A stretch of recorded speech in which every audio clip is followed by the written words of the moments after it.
നമസ്കാരം, എന്റെ പേര് കല്ലുമല ഫറോവയാണ് വിളിക്കുന്നത്. കുഞ്ഞിക്ക പറഞ്ഞിട്ടാണ് വിളിക്കുന്നത്. കുഞ്ഞിക്ക എന്നോട് പ്രത്യേകം പറഞ്ഞു ഒന്ന് വിളിക്കണം, ഞാൻ വേറെ ആവശ്യമായി ബന്ധപ്പെട്ട് വിളിക്കുകയാണ്. ഓ അതെയോ? ഓ താങ്ക് യു സോ മച്ച്. ഡിക്ക് അങ്ങനെ പറഞ്ഞിട്ട് വിളിക്കാന്ന് പറയുമ്പോൾ ഒരുപാട് സന്തോഷമുണ്ട്. വർഷങ്ങളായിട്ട് കുഞ്ഞിക്കായി അറിയാം. ആണോ? പുള്ളിയാണ് നമ്മുടെ വീട്ടില് കുഞ്ഞുങ്ങൾക്ക് ട്യൂഷൻ എടുക്കാൻ വരുന്നത്. വർഷങ്ങളായിട്ട് കുഞ്ഞിക്ക തന്നെ. അപ്പൊ അങ്ങനെ ഒരു വലിയ പരിചയപ്പെട്ടിട്ട് അപ്പൊ എന്നോട് പറഞ്ഞു കുറിപ്പ് വന്നിട്ട് മോളെ ഒന്ന് വിളിക്കണമെന്ന്. മനസ്സിലായില്ല.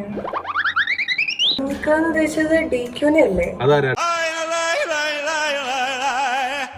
ശരി ചേട്ടാ, താങ്ക് യു സോ മച്ച്. അപ്പൊ ശരി, ഒരുപാട് സന്തോഷമുണ്ട് വിളിച്ചതിൽ. അല്ല ഞാൻ ഒരു കാര്യം പറഞ്ഞോട്ടെ, ചാടിക്കറി അങ്ങ് പോകാതെ. ബാസിപിള്ള നിങ്ങളുടെ കൈ കയറി പിടിച്ചെന്ന് ആരാ പറഞ്ഞത്? ഒറിജിനൽ ബാസിപിള്ള നിങ്ങളുടെ കൈ കയറി പിടിച്ചെന്ന് നിങ്ങളോട് ആരാ പറഞ്ഞത്?